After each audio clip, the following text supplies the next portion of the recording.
I was born premature, which led me to have cerebral palsy, which affects my balance. It also affects my vision. I'm a C5, C6 incomplete quadriplegic, so I've been in a wheelchair now for just over a decade due to a diving accident. The main challenge is accessibility into buildings and also having employment options. I always feel like the clock's against me, changing people's perception. Australia is very accessible, but it also has a very long way to go.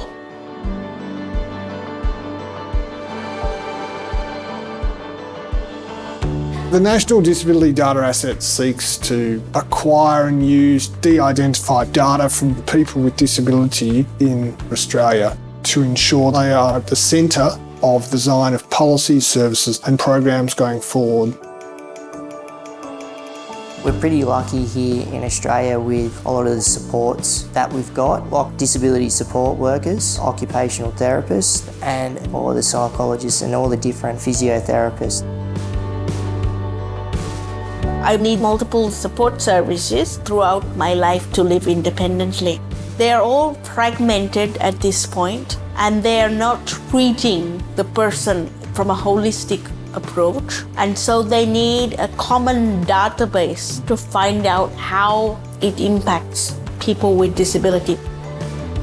Currently, data from disability supports, health and wellbeing, and from areas of employment are not linked. The extent to which people's employment contributes to their health and wellbeing, or the extent to which the supports that are provided to people with disabilities and their families facilitate them becoming actively employed in the community, are not available to us. So the picture that we have could be made much more complete if we were able to link those three stories together.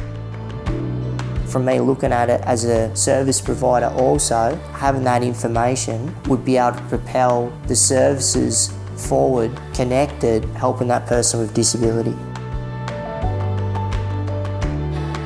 For disability service providers, data is incredibly important feedback. If we could get a better picture, we could design disability supports and other responses to people with disabilities in a way that not only met their needs, but was also directed by their interests and aspirations. We could change the way that the system works because that data would inform service delivery, the way that investment in services happens, the way organisations themselves might make changes, and the way government might make policy into the future.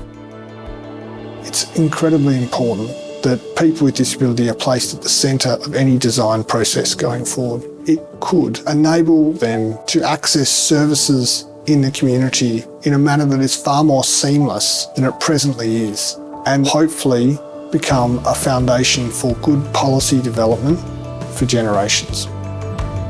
People like myself are going to keep having accidents, people are going to be born with disabilities. So with the NDDA, let's try and get a service system to surround that throughout the nation. Disability is not a barrier to anything you want to achieve in life.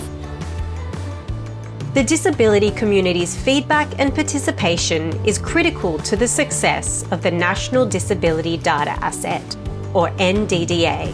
To stay informed about the progress of the National Disability Data Asset and connect with us, you can visit our website ndda.gov.au.